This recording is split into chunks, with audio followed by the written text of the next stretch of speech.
This is my final presentation for classroom management for summer 2 for the MAT program.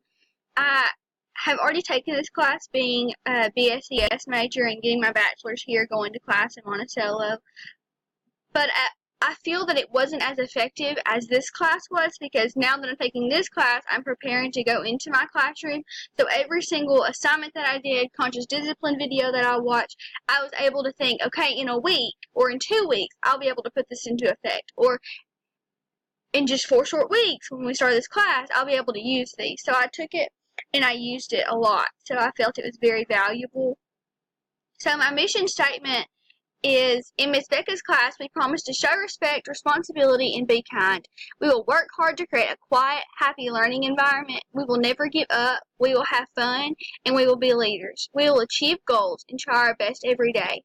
I think it's important for a mission statement to be kid-friendly, especially for me. I teach the 2nd grade.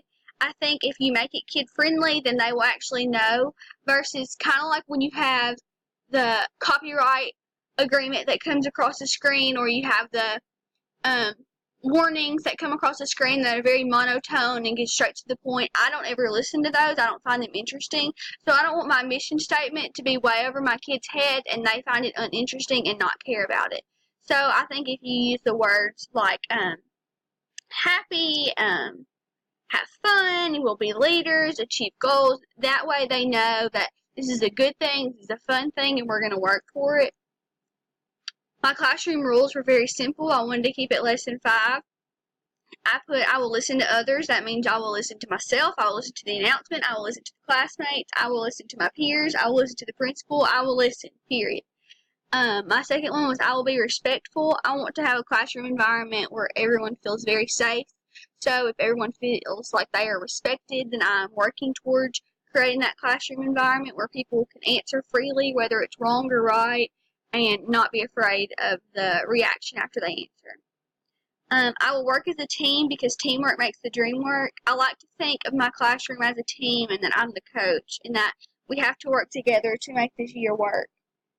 So that's why I put the teamwork makes the dream work. So we will work as a team. We will do cooperative learning together. We will listen to each other. We will help each other. We will see when another peer is struggling and help them get out of their rut. Little things like that. And then 4 was I will do my best no matter what. I think my favorite word to use is yet. So when my kids say, well, I don't know how to do that, I always say yet. I don't know how to do that yet. At the beginning of the year, I have them do an assignment of things they can't do. So I can't tie my shoes yet. I can't ride my bike yet. I like them to know that they can do their best and work towards something, and they'll eventually get it. The consequences, I don't like to call kids out immediately. I feel it embarrasses them. So the first thing we do is a secret signal.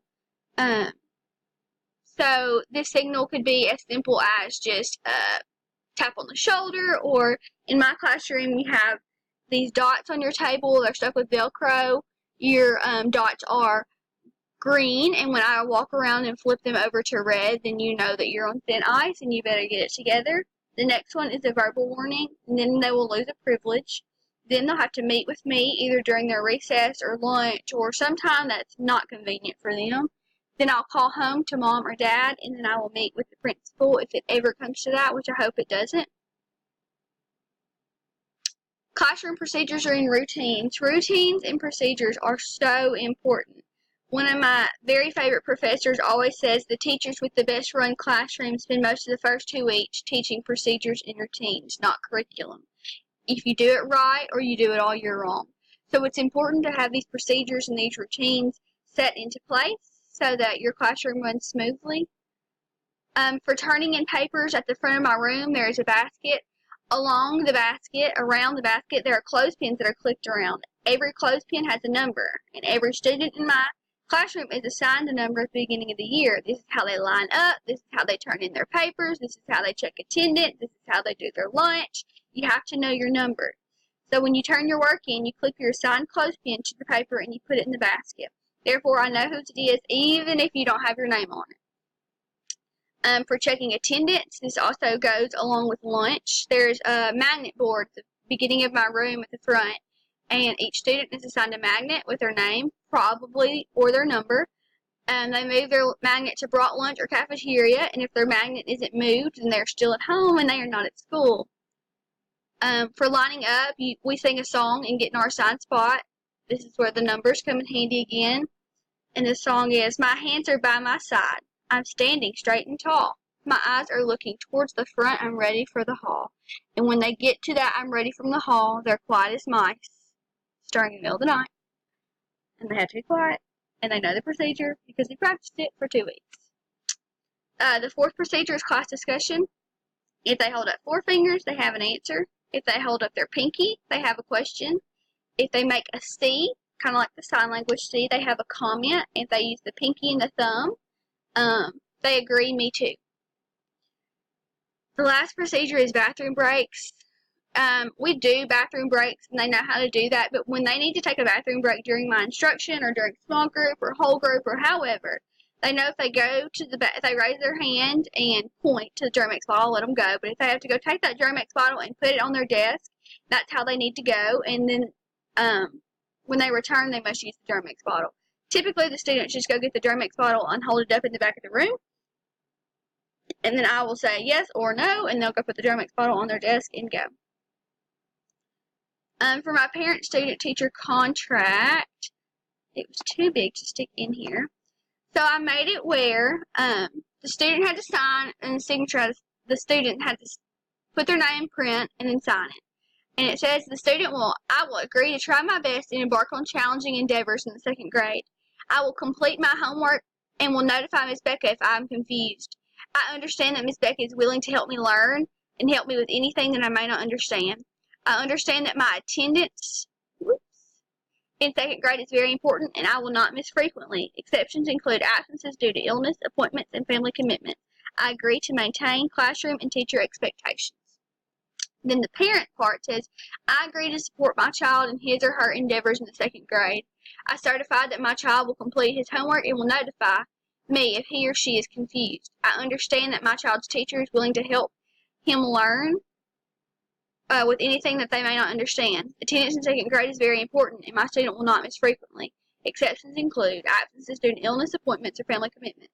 I agree that my child will maintain all classroom and teacher expectations.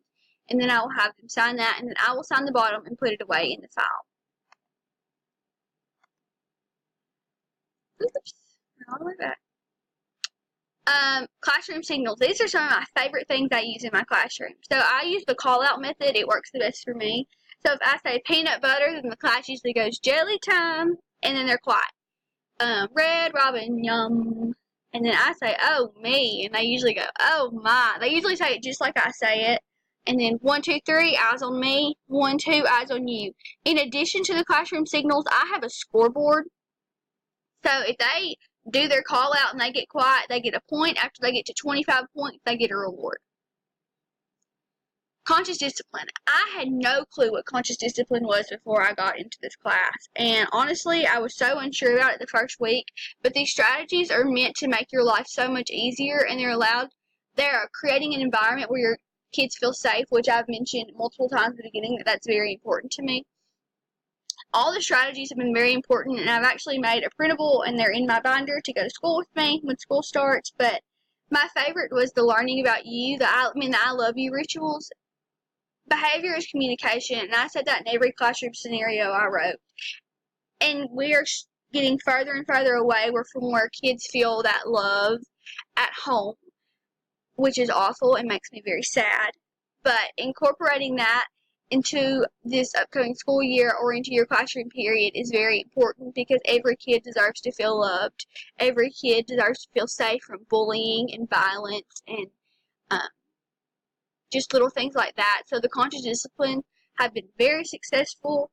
There's research to prove it. There's videos to prove it. We've written them. We've done discussion boards about them. And I hope to incorporate those techniques into my classroom this upcoming year. And hopefully they will be just as successful in my room. Thank you so much.